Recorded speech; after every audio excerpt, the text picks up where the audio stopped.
Cantuman mata tunas adalah pembiakan tampang yang mudah dan boleh mencapai 80 hingga 90% kejayaan bergantung kepada jenis pokok dan kemahiran mencantum. Pembiakan cantuman boleh dilakukan pada tanaman seperti durian, rambutan, mangga, belimbing, nangka, cempedak dan lain-lain tanaman buah-buahan. Pembiakan cantuman mata tunas dilakukan bagi memindahkan mata tunas yang diinginkan dari varieti terpilih kepada pokok penanti. Terdapat beberapa jenis cantuman iaitu cantuman yang dibuat di mana mata tunas tidak dipisahkan daripada pokok kayu mata tunas sehinggalah cantuman itu menjadi seperti sandingan dan sebagainya. Sementara cantuman yang kedua ialah cantuman yang dibuat di mana mata tunas dipisahkan daripada pokok kayu mata tunas dan kemudiannya dilekatkan kepada pokok penanti seperti cantuman mata tunas. Saya Muhammad Faiz bin Muhammad Ibrahim, berumur 30 tahun, bertugas sebagai penolong pegawai pertanian di Pejabat Pertanian Daerah Kuala Kangsar. Di sini kami menggunakan teknologi pembiakan secara tampang. Pembiakan teknologi secara tampang ialah di mana kita menghasilkan klon menggunakan pokok penanti daripada pokok biji durian kampung dan dihasilkan dengan cara mencantum, membuat kelaran ataupun membuat sambungan. Yang itu menggunakan klon yang terpilih. Contohnya klon-klon yang mendapat permintaan pasaran masa kini.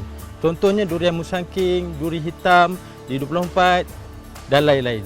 Antara kelebihan penggunaan pembiakan tampang ialah ia dapat menghasilkan klon yang mempunyai maklumat genetik yang sama seperti pokok induk. Ia juga berguna untuk menghasilkan kultivar yang tidak dapat menghasilkan biji benih yang bernas, memberikan sifat-sifat pokok induk yang elok dan memendekkan masa bagi pengeluaran hasil tanaman.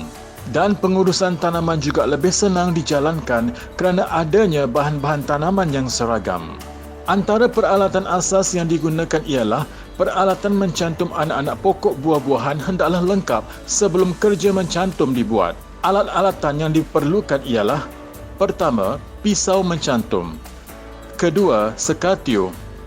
Tiga, pita cantuman. Empat, label tanaman.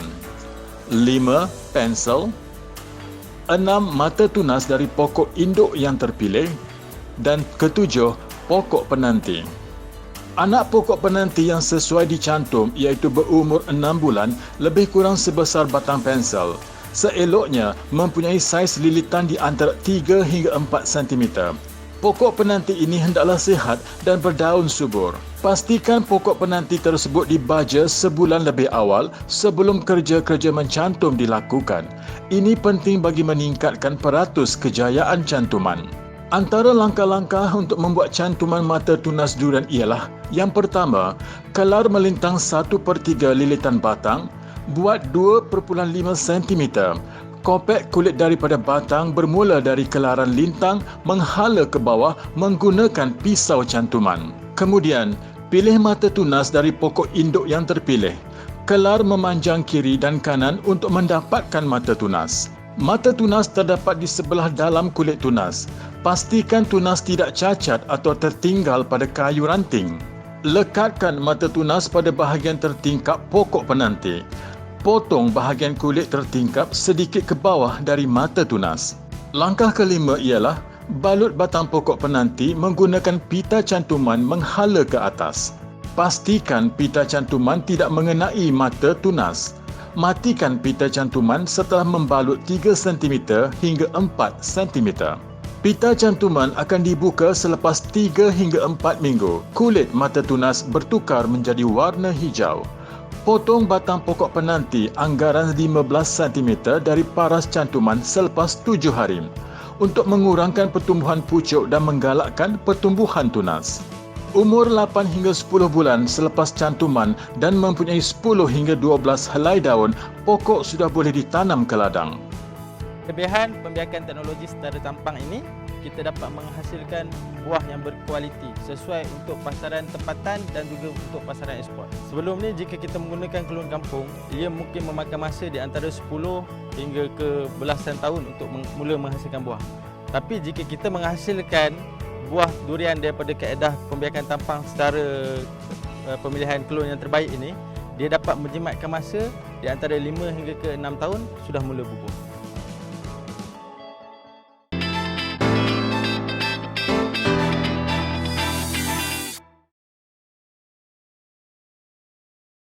Pertanian bandar yang diusahakan di atas sesebuah bangunan sudah menjadi satu aliran atau trend terkini masyarakat kota.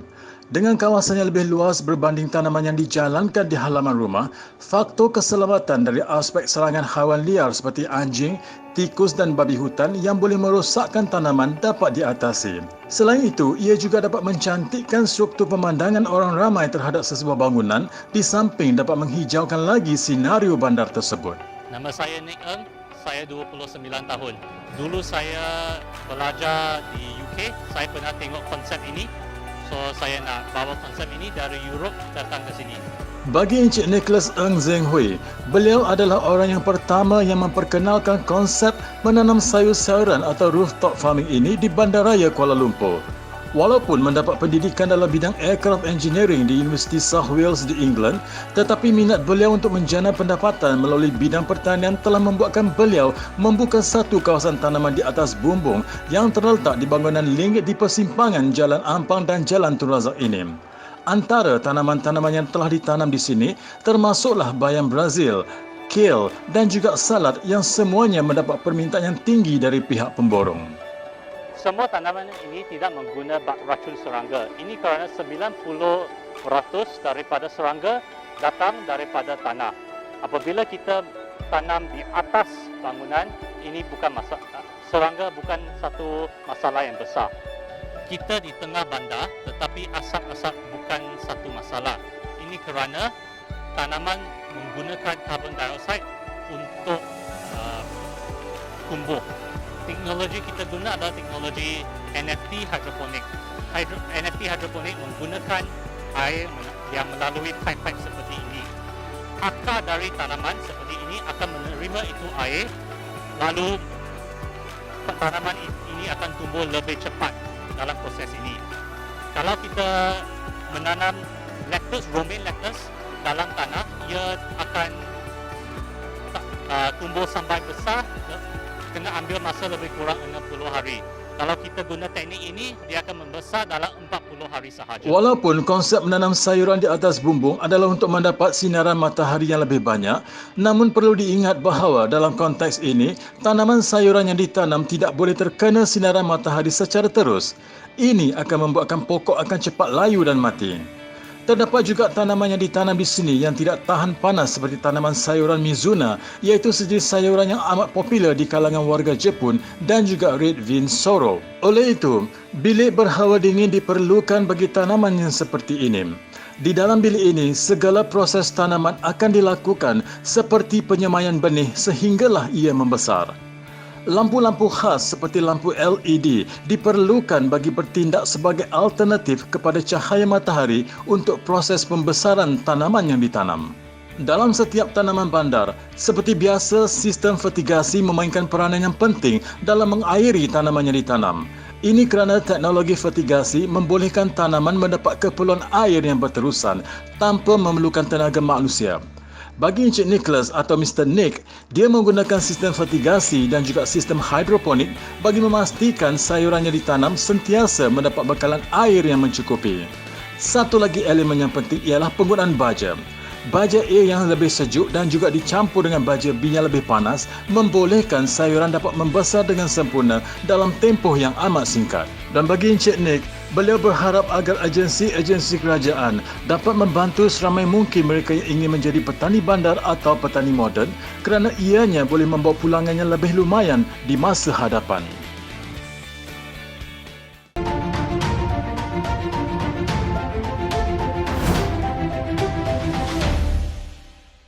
Al-Safiyah Sindiran Berhad, sebuah syarikat milik Bumi Putra sepenuhnya, adalah sebuah syarikat yang membekalkan minuman berorganik yang berasaskan buah-buahan. Antara minuman berorganik hasil keluaran syarikat ini ialah seperti jus delima yang 100% organik. Hai, Assalamualaikum. Saya Syahrul Nizam, selaku pengurus operasi di Al-Safiyah Sindiran Berhad. Kami menyediakan produk makanan dan minuman berasaskan pertanian. seperti jus delima. Pemiliknya, Puan Noraida binti Hamid, mula menceburi bidang penghasilan minuman jus delima ini kerana pengalamannya selama 15 tahun sebagai terapis naturopati. Syarikat yang beroperasi di Kedah Halal Park Sungai Petani Kedah ini dikendalikan oleh 4 orang tenaga pekerja sewaktu mula ditubuhkan. Kini, setelah hampir 2 tahun berada dalam industri ini, syarikat ini telah berkembang maju dengan penambahan tenaga pekerja kepada 10 orang dengan pendapatan kasar sebanyak RM620,000 setahun. Kami telah menyertai Karnival Halal anjuran Kedah Halal Park di Sungai Petani pada bulan Oktober 2019. Kami tidak mempunyai kilang ataupun ladang, tetapi kami import khas daripada negara Georgia masuk ke negara Malaysia, di mana Elsafia merupakan syarikat pertama di Malaysia yang mempunyai authority certified organic jus nutraceutical untuk Malaysia. Jus delima organik dari Elsafia tidak mempunyai air tambahan, gula tambahan atau sebarang bahan tambah perasa, sangat sesuai untuk golongan dewasa, kanak-kanak dan pelbagai peringkat usia.